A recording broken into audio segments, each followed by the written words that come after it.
श्रीमद्भगवद्गीताय नमः। कुछ पल भगवद गीता के साथ। पांचजन्यम हृषिकेशो देवदत्तं धनंजयः पौंडं दध्मौ महाशंखं भीमकर्मा भृगोदरः। भगवान कृष्ण ने अपना पांचजन्य शंख बजाया। अर्जुन ने देवदत्त शंख तथा अतिभेदी एवं अति मानवीय कार्य करने वाले भीम ने पौंड नामक भयंकर शंख बजाया। तात्पर्य, इस श्लोक में भगवान कृष्ण को ऋषिकेश कहा गया है क्योंकि वे ही समस्त इंद्रियों के स्वामी हैं। सारे जीव उनके भिन्नांश हैं, अतः जीवों की इंद्रियों में भी उनकी इंद्रियों के अंश हैं।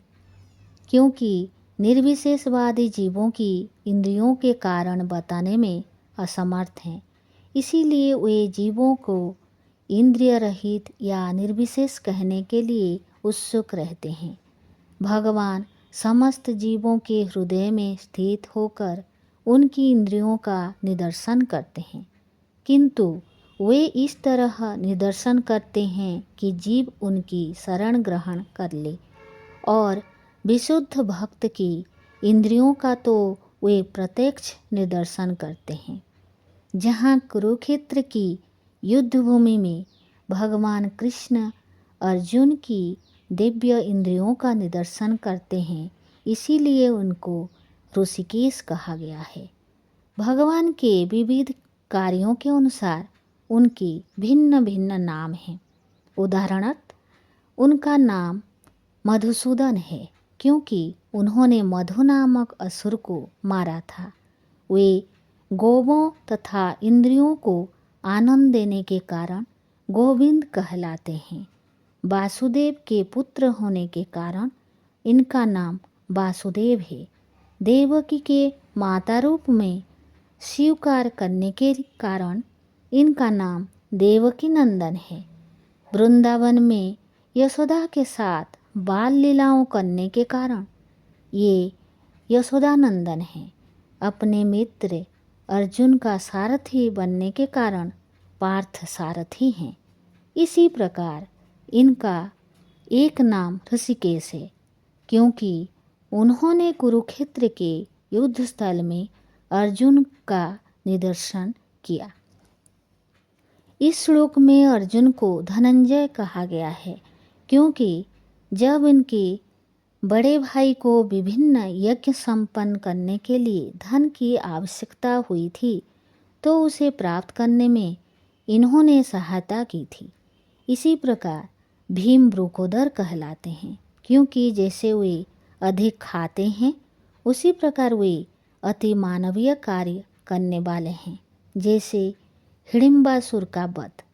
अतः पांडवों के पक्ष में श्री कृष्ण इत्यादि विभिन्न व्यक्तियों द्वारा विशेष प्रकार के शंखों को बजाया जाना युद्ध करने वालों सैनिकों के लिए अत्यंत प्रेरणाप्रद था।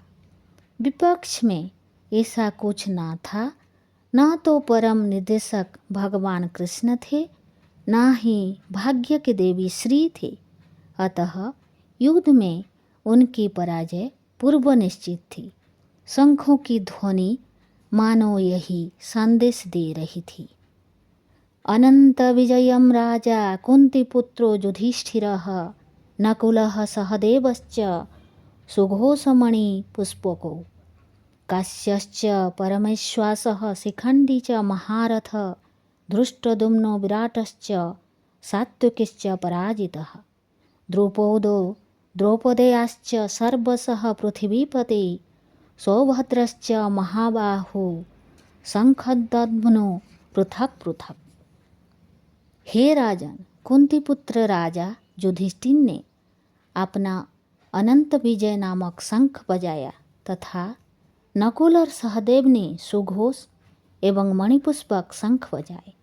महान धनुर्धर काशीराज, परम योद्धा शिखंडी, धृष्टद्युम्न, विराट, अजय, सात्विकी, द्रुपद, द्रौपदी के पुत्र तथा सुभद्रा के महाबाहु पुत्र आदि सबों ने अपने अपने शंख बजाए। तात्पर्य, संजय ने राजा धृतराष्ट्र को अत्यंत चतुराई से यह बताया कि पांडु के पुत्रों को धोखा देने तथा राज्य सिंहासन पर अपने पुत्रों को आसीन कराने की यह अविवेकपूर्ण नीति श्लाघनीय नहीं थी। लक्षणों से पहले से ही यह सूचित हो रहा था कि इस महायुद्ध में सारा कुरुवंश मारा जाएगा। भीष्म पितामह से लेकर अभिमन्यु तथा अन्य पौत्रों तक विश्व के अनेक देशों की राजाओं समेत उपस्थित सारे के सारे लोगों का विनाश निश्चित था।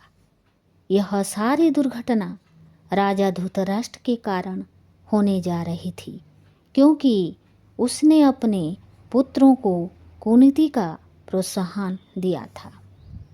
सघोषो धार्तराष्ट्राणां हृदयानि व्यदरायत नभश्च पृथिवीं चैव तुमुलोऽभ्यनो नादयन्।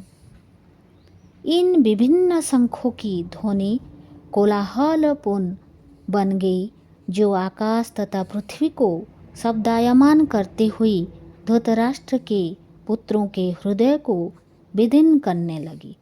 तात्पर्य: जब भीष्म तथा दुर्योधन के पक्ष के अन्य वीरों ने अपने अपने शंख बजाए तो पांडवों के हृदय विदीर्ण नहीं हुए। ऐसी घटनाओं का वर्णन नहीं मिलता, किंतु इस विशिष्ट श्लोकों में कहा गया है कि पांडव पक्ष तथा शंखनाद से धृतराष्ट्र के पुत्रों के हृदय विदीर्ण हो गए। इसका कारण स्वयं पांडव और भगवान कृष्ण में उनका विश्वास था। परमेश्वर की शरण ग्रहण करने वाले को किसी प्रकार का भय नहीं रह जाता, चाहे वह कितनी ही विपत्ति में क्यों ना हो।